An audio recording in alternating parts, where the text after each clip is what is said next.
你真的要赶尽杀绝吗？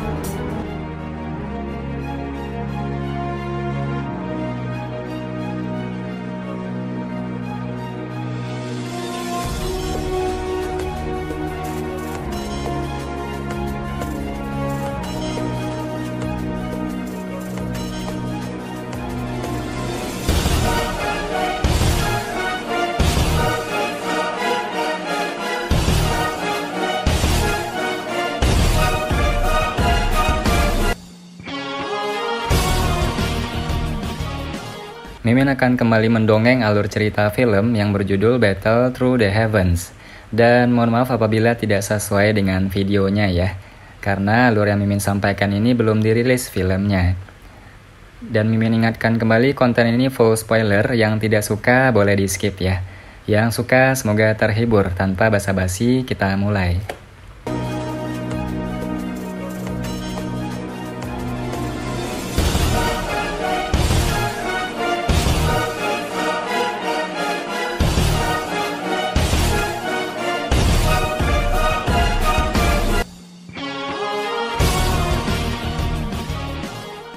Air liur transformasi tubuh Bodhisattva? Pemilik Yao dan Oltian di samping terkejut setelah mendengar nama yang keluar dari mulut Xiaoyan. Joy melonjak ke hati Xiaoyan saat dia mengamati dua orang yang tenggelam dalam pikirannya. Dia hanya bertanya secara acak. Namun, dia akhirnya melihat ekspresi wajah mereka berdua. Sepertinya mereka tidak sepenuhnya tidak menyadari hal ini. Xiaoyan menoleh dan bertukar pandang dengan dokter peri kecil di sisinya. Dia menemukan bahwa meskipun dengan ketenangannya, ada sedikit kegembiraan di matanya. Mereka tidak berhasil mendapatkan sedikit informasi mengenai air liur transformasi tubuh Bodhisattva selama perjalanan. Tanpa diduga, mereka mungkin bisa mempelajari sesuatu setelah mereka tiba di sini. Menurut apa yang aku tahu, ada sejenis pohon kuno misterius di dalam gunung yang berpenduduk jarang. Itu dinamai pohon kuno Bodhisattva. Rimpang pohon ini terkubur jauh di bawah tanah, secara bertahap akan membentuk benda tebal berbentuk hati yang akan memiliki efek misterius. Ini perlahan menggumpal selama bertahun-tahun. Makanya, ada orang yang menyebutnya hati Bodhisattva. Namun, biasanya berbicara, itu akan membutuhkan akumulasi lebih dari 1000 tahun untuk pohon kuno Bodhisattva untuk membentuk hati Bodhisattva. Air liur transformasi tubuh Bodhisattva adalah benda misterius yang disekresikan dari permukaan hati Bodhisattva ini. Yang tua akhirnya berbicara setelah merenung beberapa saat. Mata Xiaoyan sedikit cerah saat mendengar ini. Ini adalah pertama kalinya dia mendengar informasi apapun yang berhubungan dengan air liur transformasi tubuh Bodhisattva. Jika air liur transformasi tubuh Bodhisattva dikonsumsi, ia memiliki efek mengubah tubuh dan meningkatkan kondisi tubuh seseorang. Itu sangat misterius untuk hati Bodhisattva, ia mampu secara bertahap menggantikan hati di dalam tubuh seseorang. Dengan begitu, seseorang akan dapat mempertahankan hidupnya bahkan jika jantungnya mengalami pukulan yang fatal. Terlebih lagi, kekuatan yang dapat diberikan oleh hati Bodhisattva ini kepada seseorang jauh melebihi jantung orang tersebut sebelumnya. Tentu saja, hal yang paling penting adalah bahwa item ini mampu berulang kali memelihara jiwa seseorang dan secara bertahap memperkuatnya, karenanya itu memiliki daya pikat yang sulit ditolak oleh setiap alkemis. Suara Oltian sedikit memanah saat dia berbicara. Jelas, dia merasakan ketertarikan pada apa yang disebut hati Bodhisattva ini. Mengganti hati seseorang? Memperkuat jiwa seseorang? Xiaoyan tanpa sadar merasakan mulutnya mengering setelah mendengar efek misterius yang luar biasa meskipun dia tenang. Hati Bodhisattva ini terlalu menakutkan bukan? Kekuatan spiritual seseorang memiliki posisi yang sangat penting bagi seorang alkemis. Prestasi masa depan seorang alkemis sebagian besar ditentukan oleh kekuatan semangat mereka. Biasanya, jiwa seseorang hanya akan menjadi lebih kokoh dan lebih kuat ketika seseorang meningkatkan levelnya. Tidak peduli bagaimana seseorang dilatih, rohnya akan tetap tenang selama waktu biasa dan tidak akan diperkuat bahkan sedikit pun. Alasan Xiaoyan dapat memiliki prestasi seperti itu pada usia seperti itu sebagian besar karena jiwanya sedikit lebih kuat dari orang biasa sejak dia masih muda.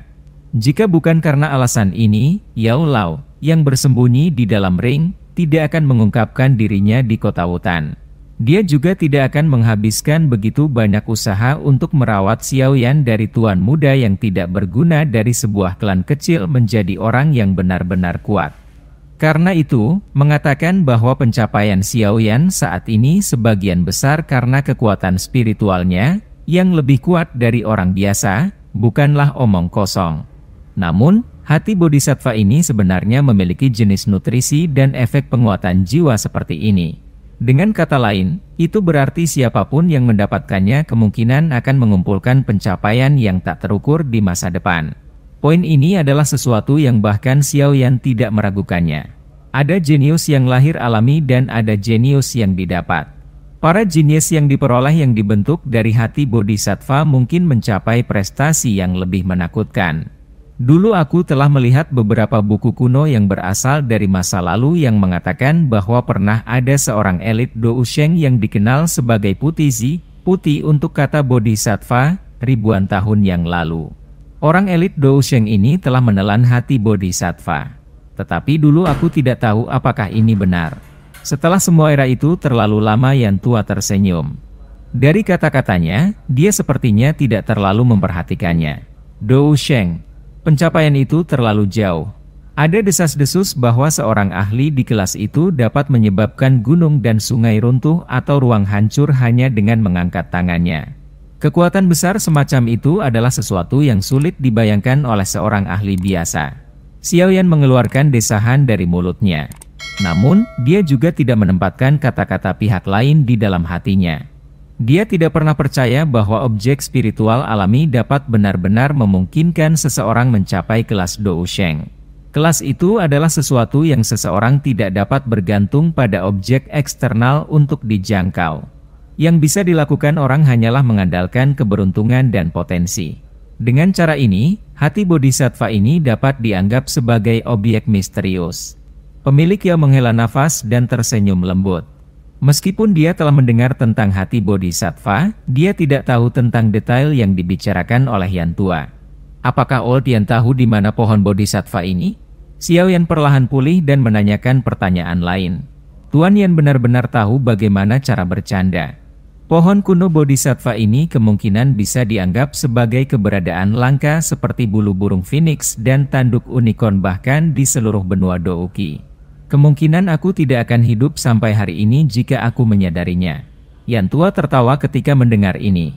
Xiaoyan juga agak malu saat mendengar tanggapan Old Yan.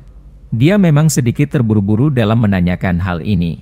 Lupakan pihak lain yang tidak mengetahuinya, bahkan jika dia tahu, bagaimana mungkin dia bisa mengungkapkan rahasia yang bisa dianggap tak ternilai ini? Dari kelihatannya, sulit untuk mendapatkan air liur transformasi tubuh bodhisattva. Xiaoyan menghela nafas agak menyesal. Jika hanya air liur transformasi tubuh bodhisattva, itu tidak sesulit yang dibayangkan Tuan Yan. Yan Tua tertawa ketika mendengar ini. Apa maksud Old Yan? Xiaoyan buru-buru bertanya sambil merasa kaget. Jangan salah paham, toko obat 1000 kita pasti tidak akan memiliki air liur transformasi tubuh bodhisattva. Namun, aku telah mendengar kebetulan ada item dalam lelang skala besar yang diadakan oleh Sekte Kaisar Hitam kali ini. Yan Tua tersenyum saat dia berbicara dengan samar.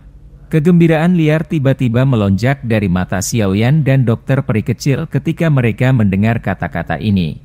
Tidak disangka bahwa hal yang tidak dapat mereka temukan untuk waktu yang lama akan muncul di tempat ini.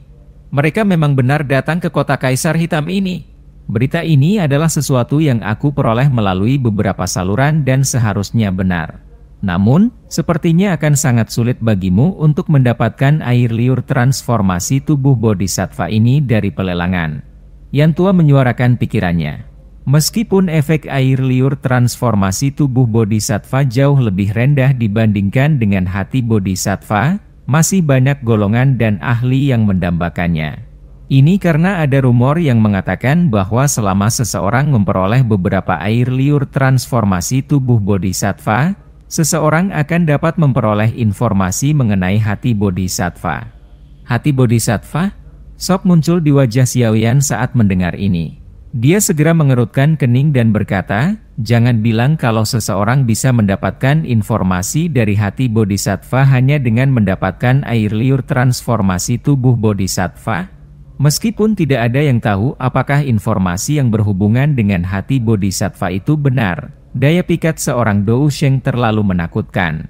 Bahkan jika hanya ada 1 dari 1000 peluang, kemungkinan itu akan menarik banyak mata iri. Ini adalah sesuatu yang aku pun tidak yakin. Aku tidak dapat memastikan apakah informasi ini benar.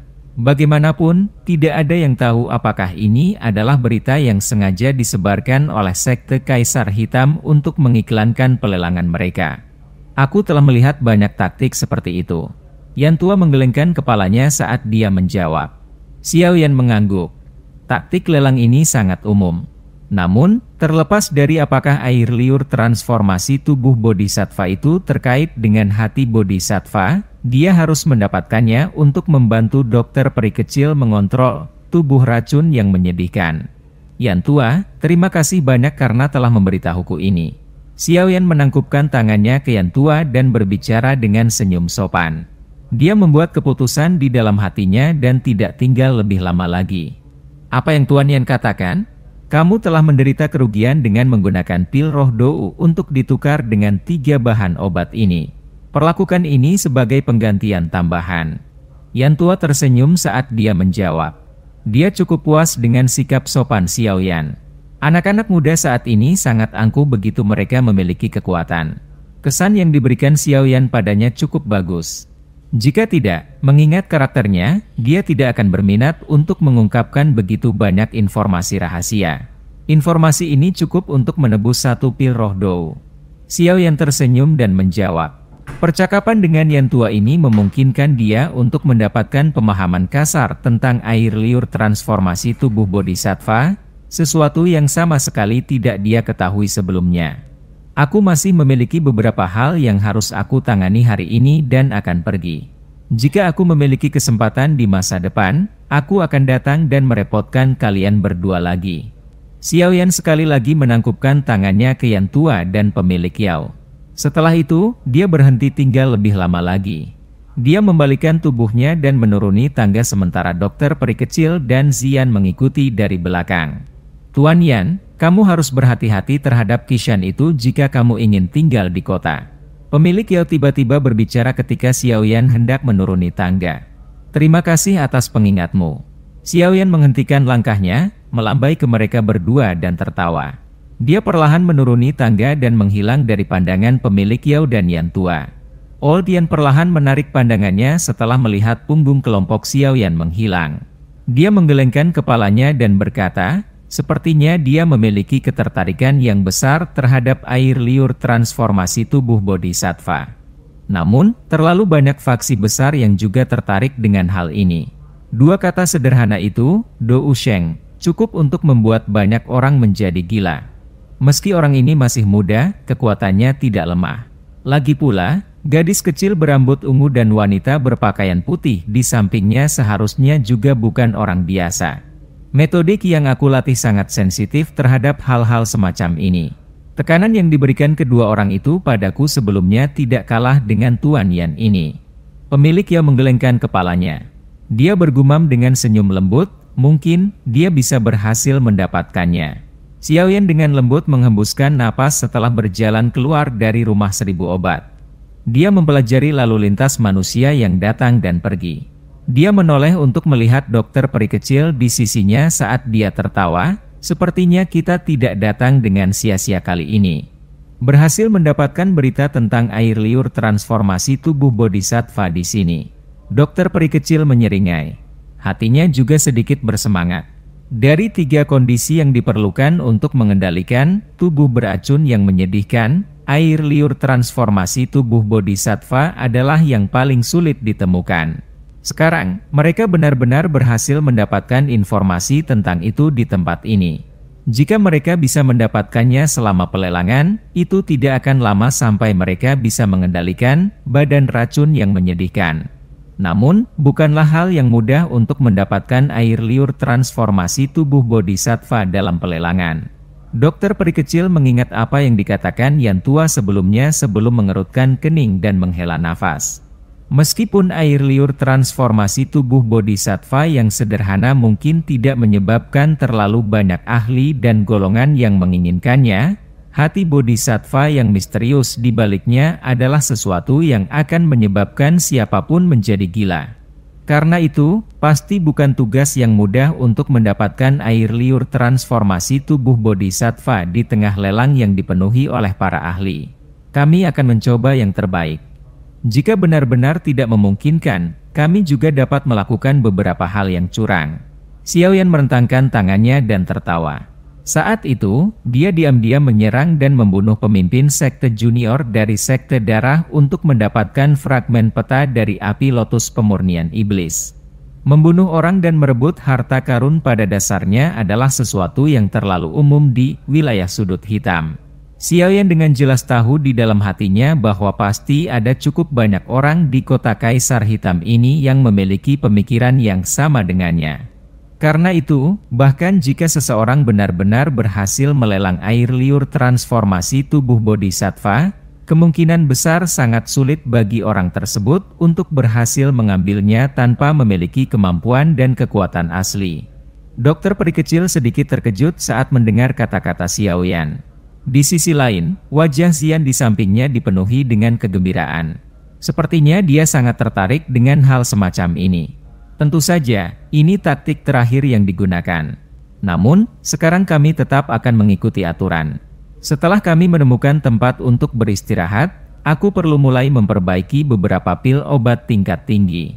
Jika tidak, bagaimana kita akan menawar terhadap orang-orang dalam pelelangan? Menurut tebakanku, sepertinya sekte Kaisar Hitam pasti tidak akan melelang yang disebut air liur transformasi tubuh bodhisattva ini untuk mendapatkan koin emas. Kemungkinan besar, mereka ingin menukarnya dengan sesuatu. Bagaimanapun, sesuatu dari level ini terlalu berharga. Sulit bagi emas untuk mengukur nilainya. Xiaoyan tersenyum dan menyuarakan pikirannya. Iya. Dokter peri kecil mengangguk setuju ketika dia mendengar kata-katanya. Dia langsung berbisik, terima kasih banyak. Dia tahu bahwa Xiaoyan melakukan upaya yang luar biasa untuk menyelesaikan tubuh racun yang menyedihkan. Tindakannya memberi tanpa pembayaran menyebabkan hatinya dipenuhi dengan rasa syukur. Mengapa kamu mengucapkan semua kata-kata sopan ini kepadaku sekarang? Saat itu, aku sudah mengatakan bahwa aku akan membantumu mengendalikan tubuh racun yang menyedihkan dan tentu aku akan melakukannya. Xiaoyan tertegun sebelum dia berbicara dengan senyum cerah. Dokter peri kecil dengan lembut menggigit bibir bawah merahnya saat dia sedikit mengangguk. Dia tidak mengatakan apa-apa lagi saat hatinya dengan lembut bergumam, aku akan mengingat bantuan ini dan pasti akan membayarmu di masa depan.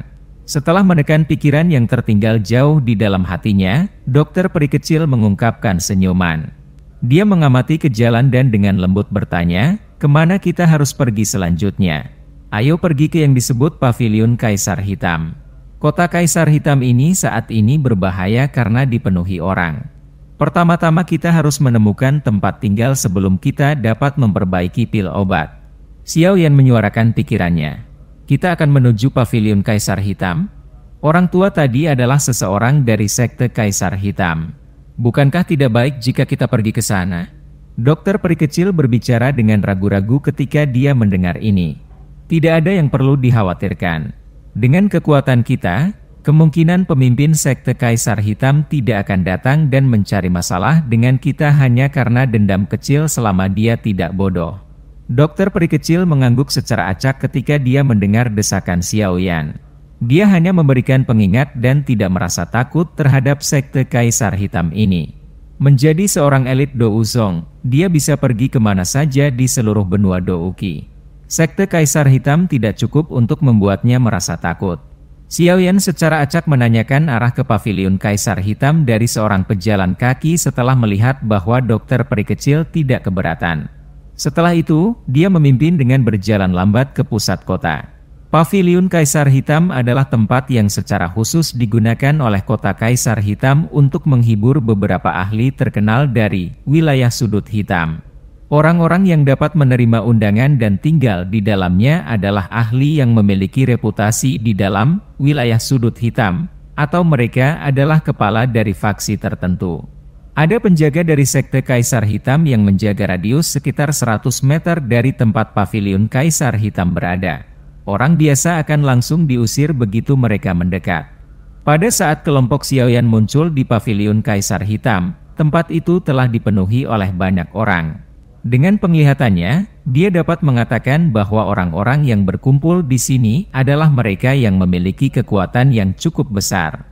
Memang layak menjadi tempat menghibur yang kuat. Mereka yang bisa masuk ke sini semuanya luar biasa. Tatapan Xiaoyan mengamati sosok manusia yang sesekali lewat. Dia diam-diam kagum. Dalam jarak kurang dari 100 meter ini, dia telah merasakan 2 ahli Do Huang dan 7 Do Wang. Tentu saja, kebanyakan orang lebih lemah darinya. Sepertinya mereka seharusnya menjadi budak dari beberapa pemimpin fraksi. Ada dinding penjaga yang ditempatkan sekte Kaisar Hitam tidak jauh dari paviliun. Seorang pria tua berjubah biru berdiri di sana sambil tersenyum. Orang ini tampaknya memiliki posisi yang cukup tinggi dalam sekte Kaisar Hitam. Berbagai ahli yang telah tiba akan tersenyum dan menyambutnya saat melihatnya. Hanya dengan begitu mereka akan diizinkan masuk ke lapangan. Kelompok Xiaoyan mengikuti arus manusia. Ketika mereka baru saja akan masuk, lelaki tua berjubah biru itu terus tersenyum saat dia melangkah maju. Tatapannya mengamati kelompok Xiaoyan, dan dia berbicara dengan suara sopan. Tempat ini adalah tempat sekte Kaisar Hitam menghibur para VIP. Bolehkah aku tahu jika kamu memiliki tablet? Tatapan Xiaoyan dengan lembut melirik pria tua berjubah biru di depannya ini dan menemukan bahwa dia juga seorang ahli Do Huang. Selain itu, levelnya sekitar 6 atau 7 bintang.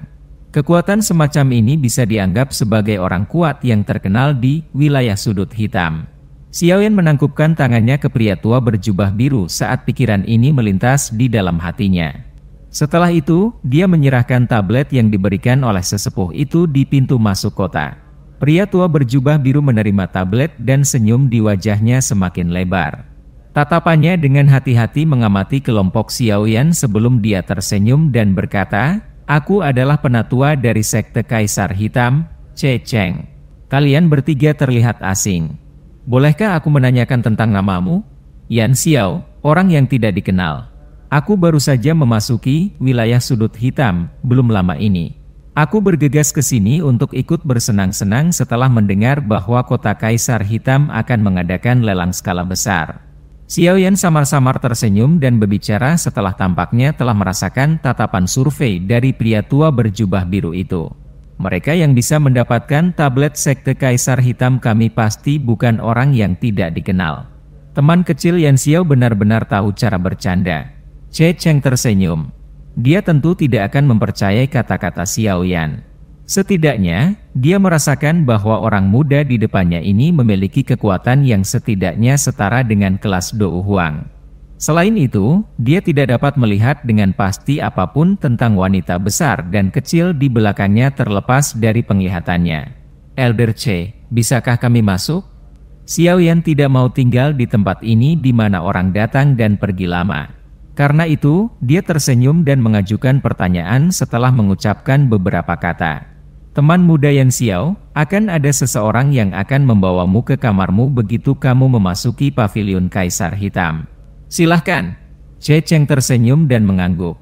Dia mencondongkan tubuhnya sedikit ke depan sebelum bergerak ke samping untuk mengungkapkan jalan di belakangnya.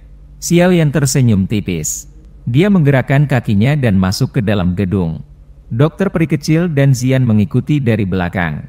Sebuah teriakan tiba-tiba terdengar dari belakang mereka tepat saat mereka masuk. "Elder Fang Yan dari Demon Flame Valley telah tiba." Teriakan yang tiba-tiba terdengar menyebabkan cukup banyak orang yang hadir terdiam. Tatapan mereka membawa keterkejutan saat mereka melirik ke suatu tempat di kejauhan. Sekelompok besar orang dengan cepat menuju dari sana.